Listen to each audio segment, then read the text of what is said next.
everyone, you're watching In Case You Missed It, and this is what happened in round 11. We start with GWS, and the Giants may just have resurrected their season, snapping a 4-game losing streak, upsetting Adelaide by 16 points at Adelaide Oval. In fact, it's the first time the Giants have beaten the Crows in Adelaide.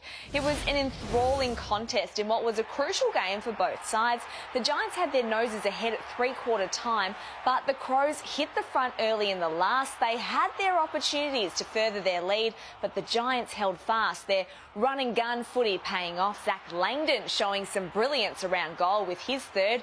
Jeremy Cameron eventually silencing the crowd. Spins on a dime, tightropes the boundary, kicks to Cameron, takes off. He's been the difference from 40 to deathly silence. You can hear a pin drop. Now, the loss for the Crows compounded by an injury to Tom Lynch, the key forward copping a blow to his abdomen. Lynch finishing the game on the bench, while Richard Douglas will be sporting a nasty shiner this week after injuring his eye. That one looks very painful indeed. Well, Fremantle has been blown off the MCG by a 61-point thrashing from Collingwood on Sunday, but it could get worse with superstar Nat Fyfe sending shockwaves through Brownlow medal betting markets after a high bump on Collingwood's Levi Greenwood. The Brownlow fancy collided with Greenwood in the third term. What will work in Fyfe's favour is that the Magpie got straight up and played on. The Freo star, though, hoping the contact will be graded as careless, high and low impact with just a fine coming his way. But that wasn't the only blow landed, as the Pies pummeled the Dockers on the scoreboard. Will Hoskin-Elliott kicked a career-best 6 goals. Brody Myercheck kicked 4 in a dream debut, while Tom Phillips continued his All-Australian form with 36 touches and 3 majors. Always creative, a long rocket handball, first invented by Kevin Sheedy back in 1980. Thomas, now to Phillips, left foot around the corner, hasn't quite got the carry, or has it? It has, he kicks his third.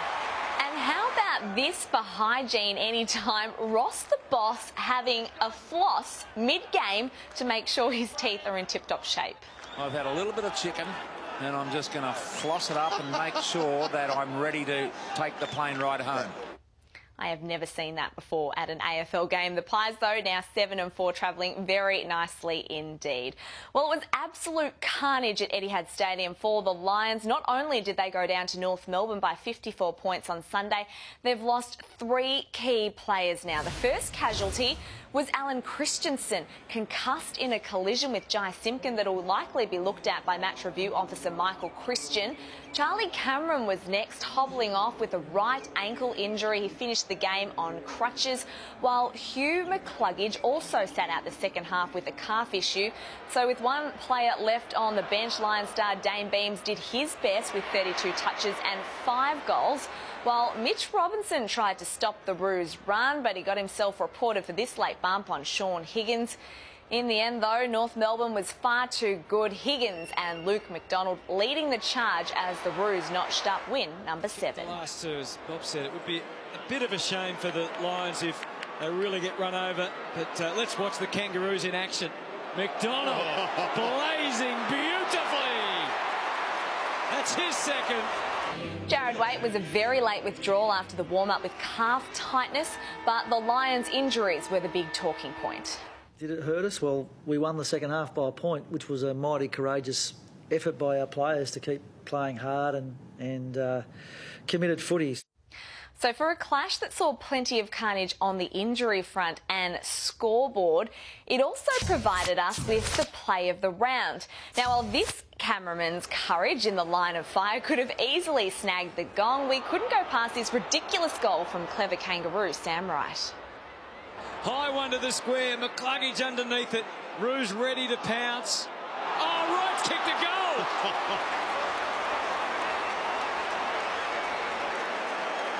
How did he do it?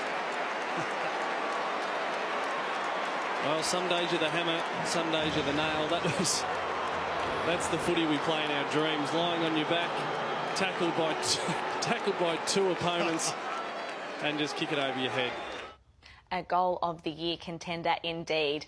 Now, staging is back on the agenda this week after a couple of incidents over the weekend. Swans ruckman Callum Sinclair has been fined $1,000 for taking a dive during Friday night's win over Carlton, while Premiership Tiger Alex Rance has come under fire for staging for a free kick against the Bombers. Now, the umpire was sucked in, but it certainly will be looked at by the match review, and it's not Rance's first time either. Last year, back in round 13, he drew plenty of criticism for this dive, and no doubt he'll be a talking point this week.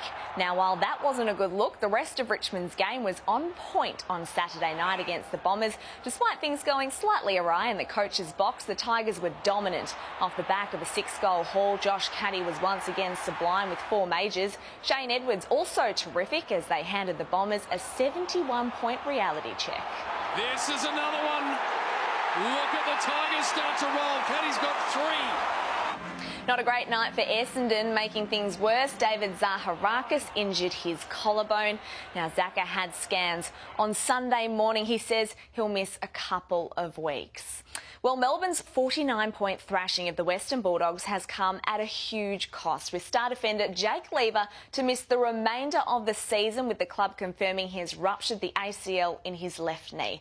It happened in the first quarter, a very innocuous incident, but the 22-year-old will need to undergo his second knee reconstruction on his left knee after he missed his entire draft year with the same injury.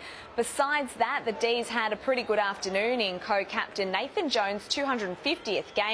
Key forwards Tom McDonald and Jesse Hogan combining to outscore the dismal Dogs, booting 4 and 5 goals respectively. Stolen by Petrarca.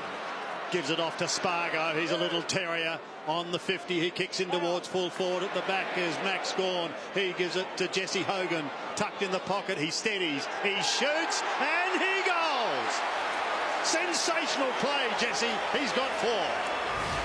And West Coast is sweating on the results of scans, with star forward Jack Darling sustaining a nasty ankle injury in the hard-fought 13-point win over St Kilda at Optus Stadium on Saturday night. The 25-year-old has been in all-Australian form this season, but the first quarter mishap puts the remainder of his 2018 campaign in serious danger. But that didn't stop the Eagles. West Coast holding out a plucky Saints outfit and a 6-goal bag from Tim Membry. Good to see him turn around his yips. Josh Kennedy stepping up in Darling's absence with 6 majors of his own. I was waiting for the fudge sliders. Rioli up to Kenny, not the 15. Caught a play on, so he wheels around and snaps it over his shoulder anyway. That's his 6th. Kennedy has 27 goals now for the season. Now, on Saturday, we saw superstar Gary Ablett return to Gold Coast for the first time since being traded back to Geelong. His coach, Chris Scott, during the week told fans they shouldn't expect miracles from the Little Master, declaring he didn't need 40 disposals to gain best on ground honours, but at Metricon Stadium, he certainly reminded the Suns what they'd lost. He was booed every time he got the ball, which was 37 times, if you don't mind. He also kicked 3 goals. The dual Brownlow medalist putting in his best performance for the Cats this year as Geelong smashed the Suns by 85 points. Ablett through the 50s. He got enough in those old legs. Yes, he has. Didn't he love that one, Gaz? As for the Suns, in their first home game for the year, they were stone cold, and to make matters even worse, they lost 3 players to injury. Co-captain Stephen May hobbled off with an ankle injury, as did Aaron Young, while Aaron Hall injured his shoulder in a tackle. The coach disappointed after a lacklustre performance. Big occasion for the footy club, and obviously straight off, we'd love to thank the 17-odd thousand that came. Fantastic support, and we let them down tonight, no doubt. It's not a week of hard work, it's not 2 weeks, it's every day. And I actually referenced Joel Sell, guys like Selwood and Hodge. They never think they've made it in AFL footy, and they never think that they've done enough. And I think that's where our guys need to look at those guys that have had success, and there's still that hunger that burns. A very disappointed Stuart Dew there. Well, at the ripe old age of 35, it doesn't appear that Premiership Hawk Sean Burgoyne is showing any signs of slowing down. The veteran was outstanding with 26 touches in what was a seesawing affair in Launceston. The Power kicked back-to-back goals to put their noses just in front with 10 minutes to go. A couple of controversial free kicks, though, late in the game had Ken Hinkley tearing his hair out. Hawks skipper Jared Ruffhead chiming in with the captain's goal to snap a 3-game losing streak. He hasn't had huge numbers, Jared Ruffhead. Well, he's coming up for his 20th possession, but wastes no time, and with 4 minutes and change left, the Hawks are in front. Hinkley not happy with the umpiring, the Hawks winning that stat 31-23 with 11 50-metre penalties paid. You'd already come through. Yeah, it was a... Look, I've got a pretty big job as it is on game day to make sure I'm coaching Port Adelaide.